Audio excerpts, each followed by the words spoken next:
Okay, so what is the line of action? Essentially, it's the flow of energy through the pose. Let's take a look at it. So here we have a reference image we got from Pinterest. So if I'm thinking about the line of action, I'm thinking about how can I capture or summarize the entire flow of energy through this pose. So I'm going to look at something along these lines, like that. You see, in that one line, we've captured essentially what's going on with that pose. So if we establish the line of action first and foremost, then we can build our gesture drawing on top of that. Let's try it. So here we have a new document. I'm going to first do our line of action. Now we can then start to build our gesture on top of it. Now with gesture, keep in mind, we're not trying to draw a well-developed figure. Our goal is not necessarily to draw the contour lines and get all the nuances prepared. Really, we're just looking at, okay, can we summarize the pose with a few lines? And typically we're using either the S curve. So it looks basically like an S. This is an S you're going to in writing. The S curve isn't trying to establish that, but just does the pose, as the pose changes and it flows, does it flow like an S or like a C? So those are typically the lines we're using. When it comes to gesture, we're not using a lot of straight lines or anything that's stiff. It's going to be dynamic, tilts, and angles using the S line, S curve, or the C curve. All right, so let's try to tackle this gesture drawing. We'll give ourselves a time limit because the time limit kind of restricts your ability to overthink things. So it's a good practice to give yourself maybe a minute to 3 minutes or even 5 minutes or so, but just limit your amount of time that you're actually devoting to the gesture. That way you have to make decisions, very definitive decisions very quickly. Let's try it. I'm gonna give myself a setup here. I'll give myself just a minute. See what we can do in 1 minute. All right, let's go. First, we establish the angles of the shoulder and the hips.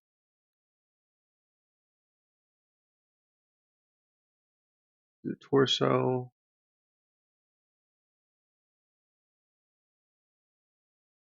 Gonna do the weight-bearing leg first.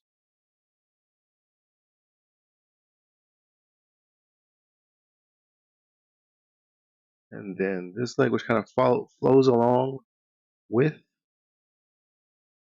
a lot of action here.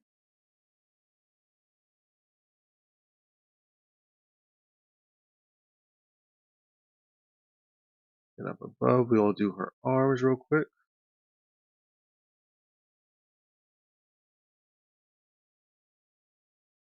Here we have the shoulder. This is coming towards us a little bit more. We're going to emphasize it. And you can probably hear my alarm. That is our 1 minute. So, I'll admit I made a few mistakes here. So when you look at the reference image, go back to my red marker. Look at the difference between her shoulder and her hip, right? So in our drawing here, the shoulder and hip, there's a much more narrow space there. Now, when we're doing our gesture, we want to definitely exaggerate those elements. However, we also have time to fix it. We had 1 minute to kind of capture it. And we did a decent job of just capturing the basic gesture. But if we want to really push it, we want to exaggerate. One way to mitigate this is to exaggerate the line of action. Then when we do our first run through on our gesture, it's going to be much more accurate and much more dynamic. Let's try again. So with our next pose, we're going to focus again on establishing the line of action. So I'm thinking about, again, the flow from top to bottom. If I could capture it just in a snapshot, what would you see? So I think we're going to go for a big C curve here.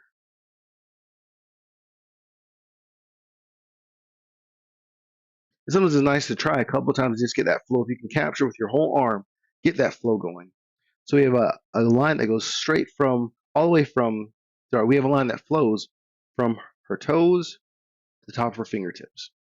So now we're going to build our gesture drawing upon this line of action. Let's get into it. The first line of action.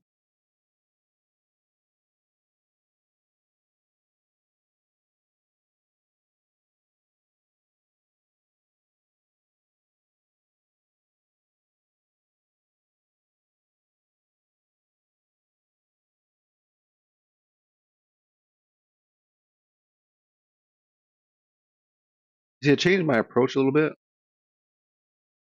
It's a C curve with a slight S at the top of it. So one more time.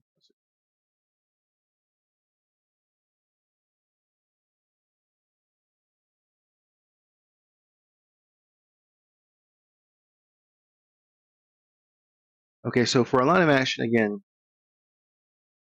it flows from top to bottom. So once we have our line of action established, we're going to go in and now build our gesture on top of it.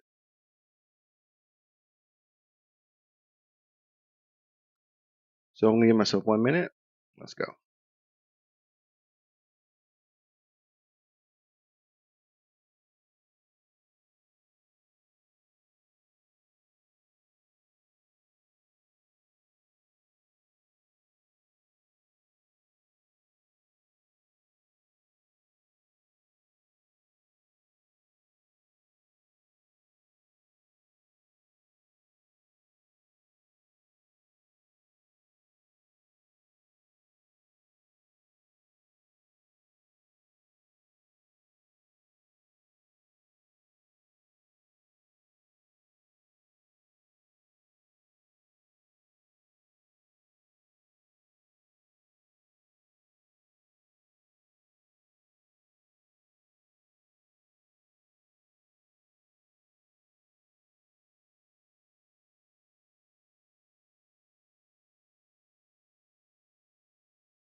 You can hear my alarm going off. I'm going to keep going just a little bit longer.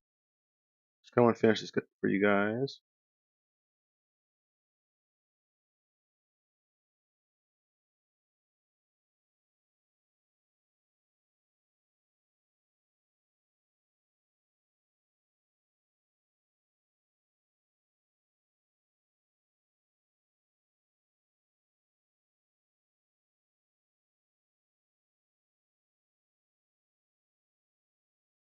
Okay. So essentially, so again, we start with our line of action and we build our gesture on top of it. And you'll find that this approach really allows you to not, what I see a lot online is when people are doing their gesture drawing, they're simply very slowly and meticulously going through each part. Start with the head, the neck, the lumbar region, and it can work fine. That's a great approach. But if you want to have an energetic approach to your drawings, really make them dynamic and where you can feel the energy flow through them, line of action is your key. Once you've established that and you clearly mentally understand, okay, it's flowing from this part to this part.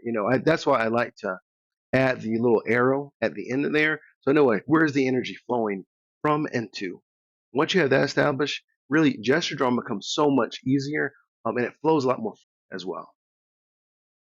So I'm happy with that one. I want to do one more to show you guys when you have a gesture, for example, when you have the few examples we've looked at, we've seen when there is a very dynamic pose, right? But you may wonder, what about if you have a pretty, basic or stiff pose? Can you still use the line of action in that scenario? Let's take a look.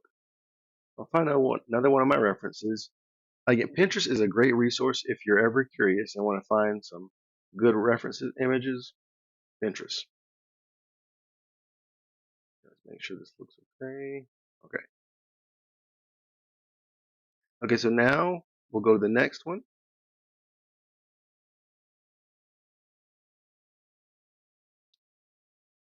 So what is my line of action here? We have a very basic pose, right? The guy is standing from Three Musketeers. I'm a huge fan. Love this British version of the Three Musketeers story. Anyway, side note. So he's standing here. When a person's standing, we can often think, okay, that's a very, there's no flow there. There's no movement. That's not true. Even though a person is in a stationary pose, which means they're standing there, there's not any really movement going on, there's still subtle elements of movement here. So we still have a line of action. And that's because of something called contrapposto. What that means is counterbalance. So whenever you're standing there, typically one leg has more weight on it than the other one.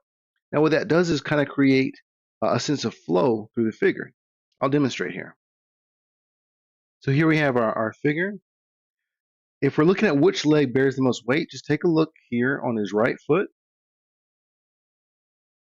How do we know this? Well, his hips are slightly tilted up. That's because the weight is bearing down on this side. So as you know, when you tilt to one direction, your hip will go up a little bit more. The shoulders are tilted this way. It's not an extreme tilt. And so if I'm looking for the line of action, it flows from this foot up there. It's subtle, and yet if we make sure that it's in our drawing, we do that same line of action, then our figure won't come across as stiff or just stationary with no flow or no movement. We want to make sure that it has that same sense of life to it. So let's try to draw this figure. We'll start off again with our line of action. Okay.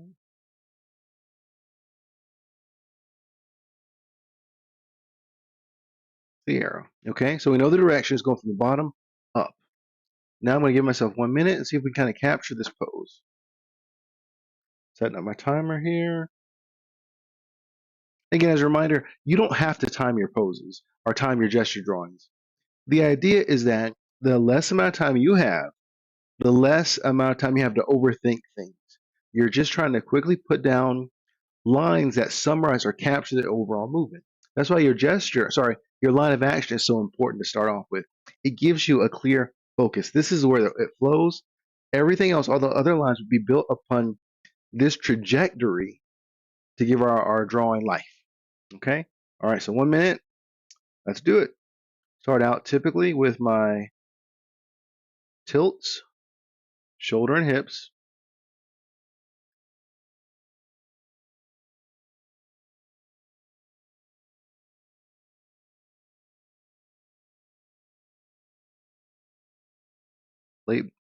Weight bearing leg.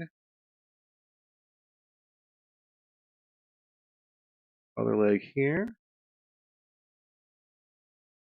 Torso. Hips. Head.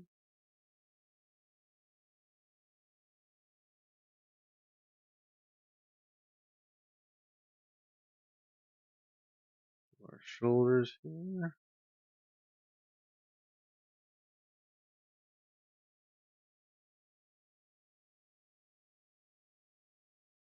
And again, with gestures, you can't do a whole lot in terms of, okay, that's 1 minute. You can probably hear it. Add a few more things here. These lines, these wrapping lines just kind of imply a little bit of perspective for our figure. Okay. There we have it. So in a few lines in 1 minute, we were able to still capture the basic pose. In it, we got our line of action first, as you can see here. The line of action. We know it starts, and sometimes you can even, I'll do it here just to demonstrate for you. You can even do like something like that, so you know that it starts here. This is where the weight is bearing down, and it goes and just flows through to the upper part of the figure. We don't have to do that, but you can if you like. And then upon that, we build our gesture. Again, throughout the entire gesture, you'll notice that what we're doing is using C curves, S curves.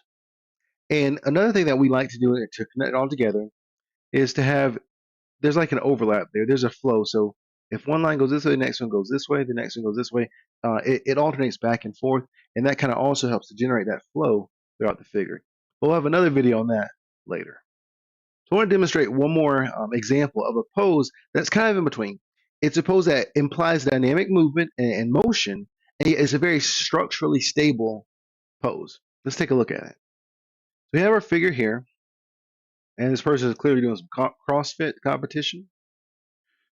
Now we're looking at what would be the line of action here. Well, it's going to flow from the bottom up. This is our ground plane. It's going to flow through here. One more time, flow through here. So there's energy because she's picking up this giant boulder. And again, we want to get that arc in there. So this is going to be a basic C curve. There's going to be an arc in there. We can push the pose if we want to. So let me just demonstrate for you. So on my paper, my drawing, I can start out with something like this, which approximates the same basic flow that we see in the reference, or we could push it a little bit further, something like this, or even like that. And so in each case, each arc that we're doing is going to generate more energy for the pose. So I think for this one, I'm just going to stick with we're going to keep it basic. This is going to be my basic line of action here. Upon that, we're going to start drawing our gesture. So again, I'm going to give myself 1 minute. Let's get to it. Start out, of course, with the angle of the hip.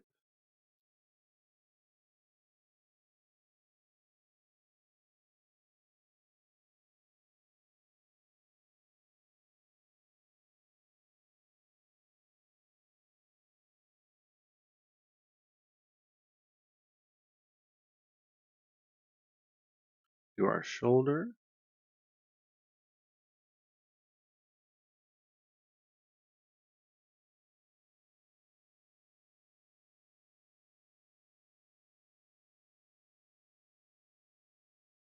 Second arm here.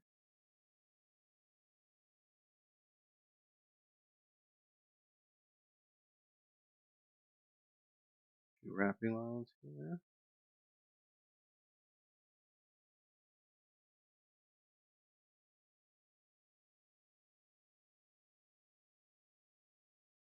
I'm sure you can hear my alarm is going. So that was 1 minute.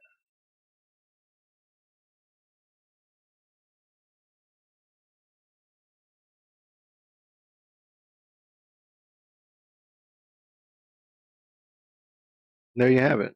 Okay. So if you want to level up your gesture drawings and give them a much more dynamic, energetic feel, definitely focus on the line of action. And again, what is the line of action? Well, put simply, it's summarizing the entire movement into one flowing line. Like you see here, it either takes a C curve or an S curve. It shows where the energy is flowing. You can add an arrow to it if you like, if you want to kind of mentally give yourself a clear direction of where it's going, but you don't have to. And then upon that, you build your gesture. In our next video, we're going to break down the basic step-by-step process of gesture drawing. Until then, stay enthusiastically optimistic. This is Steven, signing off.